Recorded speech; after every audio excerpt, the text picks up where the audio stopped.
Assalamualaikum warahmatullahi wabarakatuh. Halo teman-teman, selamat datang di kelompok 6. Kali ini kelompok 6 akan membahas materi tentang teori belajar humanistik. Sebelumnya, perkenalkan anggota dari kelompok 6. Ada Alfia Nakula, Intan Fawaz, Islahiyatul Isma Praya, Jevi Amai, dan Muhammad Zainuddin. Selanjutnya, selamat menonton materi dari kelompok 6. Pengertian teori humanistik. Teori humanistik adalah aliran dalam psikologi yang muncul tahun 1950-an. Adapun humanistik memandang manusia sebagai manusia. Artinya, manusia adalah makhluk hidup ciptaan Tuhan dengan fitrah-fitrah tertentu. Ciri khas teori humanistik adalah berusaha untuk mengamati perilaku seseorang dari sudut si pelaku dan bukan si pengamat. Tokoh teori humanistik yang pertama ada Arthur Combs. Arthur Combs bersama dengan Donald Zayak mencurahkan banyak perhatian pada dunia pendidikan. Belajar terjadi bila mempunyai arti bagi individu. Guru tidak bisa memaksakan materi yang tidak disukai atau tidak relevan dengan kehidupan mereka. Untuk itu, guru harus memahami perilaku siswa dengan mencoba memahami dunia persepsi siswa tersebut. Sehingga apabila ingin merubah perilakunya, guru harus berusaha merubah keyakinan atau pandangan siswa yang ada. Tujuan pendidikan humanistik menurut Combs. Ada beberapa tujuan pendidikan humanistik menurut Combs. Yang pertama, yaitu memperkuat perolehan keterampilan dasar, meliputi akademik, pribadi, antarpribadi, komunikasi, dan ekonomi. 2. Memutuskan pendidikan secara pribadi dan penerapannya. 3. Mengenal pentingnya perasaan manusia, nilai, dan persepsi dalam proses pendidikan. 4. Mengembangkan suasana belajar yang menantang dan bisa dimengerti, mendukung, menyenangkan, serta bebas dari ancaman. Tokoh selanjutnya adalah Carl Ransom Rogers. Carl Ransom Rogers mengembangkan metode client-centered psychotherapy. Di sini dia lebih senang menggunakan istilah klien terhadap orang yang berkonsultasi dibandingkan memakai istilah pasien. Rogers membedakan dua tipe belajar, yaitu 1. Kognitif atau kebermaknaan, 2. Experiential atau pengalaman atau signifikansi. Adapun pendekatan Rogers dapat dimengerti dari ciri-ciri belajar humanistik yang diidentifikasikan sebagai sentral dari filsafat pendidikannya. Ciri-ciri belajar humanistik menurut Rogers. 1. Keinginan untuk belajar atau the desire to learn. 2. Belajar tanpa ancaman atau learning without threat. 3. Belajar atas inisiatif sendiri atau self-initiative learning. Aplikasi humanistik menurut Rogers. 1. Confluent education. 2. Open education. 3. Cooperative learning. Selanjutnya, salah satu tokoh teori dari humanistik lainnya adalah Abraham Maslow. Nah, apakah teman-teman itu udah tahu siapakah Abraham Maslow itu? Jadi, Abraham Harold Maslow ini dilahirkan di Brooklyn, New York pada tanggal 1 April 1908. Ayo, di sini siapa yang tanggal lahirnya sama? Nah, jadi menurut Abraham Harold Maslow ini, dengan sikap humanistiknya itu selalu menekankan pada harapan besar terhadap manusia. Mengapa? Karena menurutnya pada diri manusia sendiri itu memiliki yang namanya potensi inner. Untuk contoh potensi inner tuh saya ambil contoh seperti atlet pelari. Nah, teman-teman kan sudah tahu yang namanya atlet pelari itu kan pasti memiliki potensi di mana dia tuh bisa berlari dengan cepat kan. Ya namanya juga atlet pelari. Seperti itu maksudnya.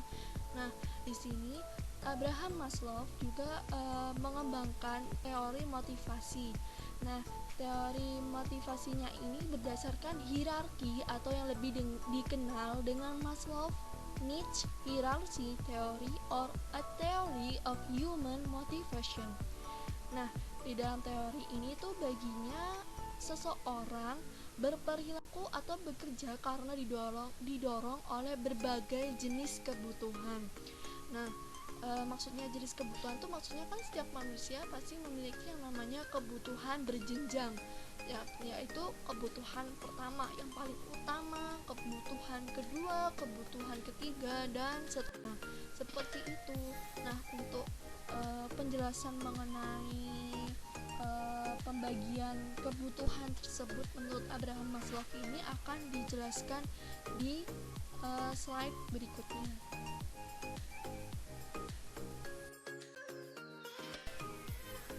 Selanjutnya, seperti yang sudah saya bilang di slide sebelumnya, di slide ini akan menjelaskan mengenai jenjang kebutuhan menurut Abraham Maslow. Nah, untuk lebih bisa memahami, tolong untuk membaca makalahnya dulu ya. Nah, jadi yang pertama, jenjang kebutuhan menurut Abraham Maslow itu ada 4. Yang pertama ada physiological needs atau kebutuhan fisik dan biologis. Yang kedua adalah safety and security needs atau kebutuhan keselamatan dan keamanan. Yang ketiga adalah affiliation or acceptance needs atau kebutuhan sosial. Dan yang terakhir adalah esteem or status needs atau kebutuhan akan penghargaan. Jadi, yang pertama adalah physiological needs atau kebutuhan fisik dan biologis. Apa sih physiological needs dan mengapa ini tuh disebutkan? Karena ini tuh kayak kebutuhan mempertahankan hidup, seperti kebutuhan untuk makan, minum, dan pasti kebutuhan makan dan minum itu kan kayak selalu dibutuhkan oleh setiap individu atau setiap insan kan ya, karena untuk hidup. Nah, karena kebutuhan inilah akhirnya mendorong manusia atau seseorang untuk bekerja atau bertingkah laku, melakukan pekerjaan dengan giat dan gak mager, seperti itu. Nah, yang kedua adalah safety and security needs atau kebutuhan keselamatan dan keamanan. Nah, ini tuh aku ambil contoh seperti ketika kalian sedang bersepeda, sepeda ontel, sepeda ontel atau sepeda motor.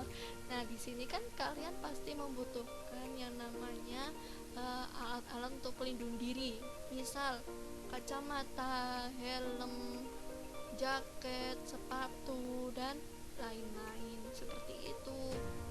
Nah, yang ketiga adalah affiliation or acceptance needs atau kebutuhan sosial. Jadi kebutuhan sosial ini dibutuhkan karena merupakan alat untuk berinteraksi antar sesama serta diterima dalam pergaulan kelompok dan masyarakat lingkungannya. Seperti kita sadari, manusia itu kan merupakan makhluk sosial kan, pasti dia ini membutuhkan yang namanya interaksi. Makanya ini tuh dicantumkan dengan jenjang kebutuhan menurut Abraham Maslow seperti itu. Nah, yang terakhir adalah esteem or status needs atau kebutuhan akan penghargaan. Loh, kenapa ini dimasukkan dengan jenjang kebutuhan? Nah, jadi di kebutuhan ini ada kebutuhan akan penghargaan dari masyarakat lingkungan. Seperti contoh ya, ada satu pelajar atau siswa di mana dia ini diberi sebuah pertanyaan. Pertanyaannya itu bagi teman-temannya itu susah, tapi dia ini bisa menjawab pertanyaan dari gurunya itu dan dijawabnya itu dengan benar. Jadi untuk mengapresiasinya, maka pasti guru itu akan bilang, beri tepuk tangan untuk si A. Wah, si A ini pintar sekali. Seperti itu makanya itu penting dalam kehidupan seperti jenjang kebutuhannya itu. Selanjutnya di sini kita akan mulai membahas mengenai prinsip dalam teori humanistik. Jadi yang pertama adalah manusia memiliki kemampuan belajar yang alami. Misal, ketika kita misalkan ya, ketika ada seseorang yang mengalami musibah seperti kecelakaan dalam mengendarai kendaraan bermotor. Nah, karena musibah tersebut akhirnya kan manusia itu atau individu itu kan belajar oh jadi ketika berkendara saya harus lebih berhati-hati, seperti itu. Lalu yang kedua adalah pembelajaran menjadi hal yang signifikan ketika materi atau konten pembelajaran tersebut dianggap memiliki relevansi dengan maksud tertentu oleh individu yang belajar. Nah, menurut pemahaman saya di sini tuh relevansi tuh kayak hubungan atau kaitan. Jadi pembelajaran menjadi hal yang signifikan ketika materi atau konten pembelajaran tersebut dianggap memiliki hubungan atau kaitan dengan maksud tertentu oleh individu yang belajar. Jadi maksudnya itu misalkan ketika kita ingin belajar mengenai materi permintaan penawaran, nah jadi kan kita juga harus kan mempelajari tentang konsep permintaan penawaran itu seperti apa, bukan malah belajar mengenai pasar monopoli, pasar ini, pasar itu, atau belajar mengenai rokok, narkoba, kan enggak, karena topik yang dibahas itu adalah mengenai permintaan dan penawaran. Lalu yang ketiga adalah belajar adalah aktivitas yang menyangkut adanya perubahan dalam persepsi seseorang. Menurut saya itu maksudnya tuh kayak ketika belajar pasti kan kita kan menjadi tahu kan dari yang awalnya nggak tahu tentang materi ini menjadi tahu materi itu seperti itu, yang awalnya kita menganggap materinya seperti ini, akhirnya ketika kita belajar akhirnya kita menjadi mengerti, oh ternyata maksudnya materinya itu seperti itu, bukan seperti ini, seperti itu. Lalu yang keempat adalah belajar menjadi aktivitas yang bermakna ketika orang yang belajar benar-benar mau melakukannya atau mempraktikannya. Jadi setiap belajar, ketika kita belajar, kita kan harus benar-benar mau melakukannya atau mempraktikan materi yang sudah kita pelajari. Misal ada seorang guru yang berkata, gunakanlah bahasa Indonesia yang baik dan benar. Jadi kan berarti kita harus melakukannya, jangan asal masuk telinga kanan akhirnya keluar telinga kiri seperti itu. Jadinya kan belajarnya kita kan jadi berfaedah kan. Lalu yang terakhir adalah pembelajaran dengan melibatkan orang yang belajar bisa membuat mereka mendapatkan hasil pembelajaran yang lebih mendalam. Maksudnya di sini tuh ketika pembelajaran guru, ketika guru belajar mengadakan pembelajaran kepada muridnya, bandingkan ketika seorang guru memberikan pelajaran ketika online, misal melalui catatan rangkumannya, dibandingkan dengan ketika beliau mengajarkan langsung, bandingkan. Jadi kan pasti kita sendiri tuh lebih memahami ketika guru tersebut menerangkannya secara langsung, secara tatap muka seperti itu, daripada harus membaca rangkuman gurunya. Memang membaca materi itu kan perlu, namun setiap siswa atau setiap mahasiswa pastilah dia itu akan memiliki hasil yang maksimal ketika dia ini belajar secara tatap muka, karena dia tuh akhirnya akan mendapatkan hasil pembelajaran lebih mendalam dan lebih mengerti tentang materi yang dibahas, seperti itu. Assalamualaikum warahmatullahi wabarakatuh. Di sini saya akan menjelaskan lanjutan materi dari Mbak Praya. Implikasi teori belajar humanistik. Jadi, intisar dari teori belajar humanistik sebagai panduan bagi fasilitator, yaitu yang pertama, guru atau fasilitator diharapkan mampu memberikan kesan awal yang menyenangkan. Kedua, Guru bertugas membantu setiap peserta didik untuk memperoleh dan memahami adanya tujuan perorangan dalam proses belajar tersebut.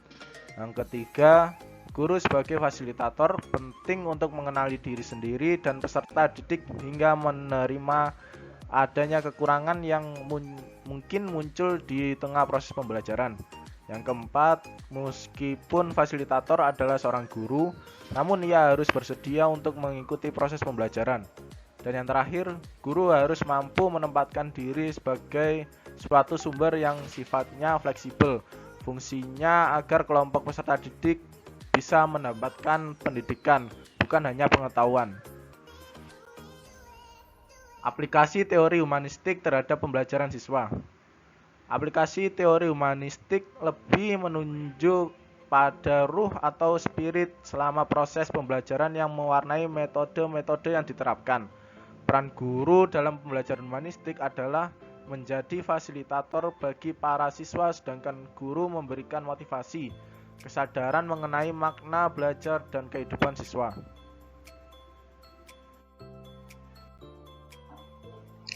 Langkah-langkah pembelajaran Suciati dan Prasetyo Irawan. 1. Menentukan tujuan pembelajaran secara jelas dan kemana arah nantinya. 2. Mengidentifikasi kemampuan awal yang dimiliki oleh setiap siswa. 3. Mengidentifikasi topik-topik mata pelajaran. 4. Merancang dan menyediakan media dan fasilitas pembelajaran. 5. Membimbing para siswa agar mereka belajar secara aktif. 6. Membimbing siswa agar memahami makna dari pengalaman belajarnya. Kelebihan teori belajar humanistik. 1. Aplikasi teori ini bisa memunculkan kreativitas peserta didik atau orang yang belajar. 2. Tenaga pendidik justru memiliki tugas yang lebih ringan, tidak terpaku untuk menyelesaikan materi, tetapi lebih fokus pada pengembangan setiap individu. 3. Teori humanistik cenderung mampu merekatkan hubungan sosial antara peserta didik. 4. Teori belajar humanistik adalah pilihan kiblat yang cocok terutama untuk pendidikan yang bersifat membentuk karakter. 5. Melatih peserta didik sebagai pribadi yang bebas dan tidak terikat dengan pendapat orang lain, serta bisa bertanggung jawab atas dirinya sendiri. Kekurangan teori belajar humanistik. 1. Aplikasi teori ini memungkinkan peserta didik untuk sulit memahami potensi dirinya sendiri. Ini terjadi karena tenaga pendidik yang terlalu melepaskan peserta didik dalam mengeksplorasi dirinya sendiri. 2. Peserta didik yang tidak berminat untuk mengikuti proses belajar akan tertinggal dengan peserta didik lain yang sudah memiliki niatan untuk belajar dan memperbaiki diri. 3. Jika peserta didik tidak rajin untuk mengikuti proses pembelajaran, besar kemungkinan ia akan kesulitan mengikuti proses belajar selanjutnya karena masih tertinggal di tahap-tahap awal. 4. Peserta didik memiliki potensi untuk menyalahgunakan kebebasan yang diberikan. 5. Pada konteks atau praktisnya, teori ini kurang mungkin untuk diterapkan pada sistem pembelajaran sekolah saat ini. Sekian materi dari kelompok 6. Selanjutnya silakan bertanya pada forum diskusi di Si Pejar. Terima kasih.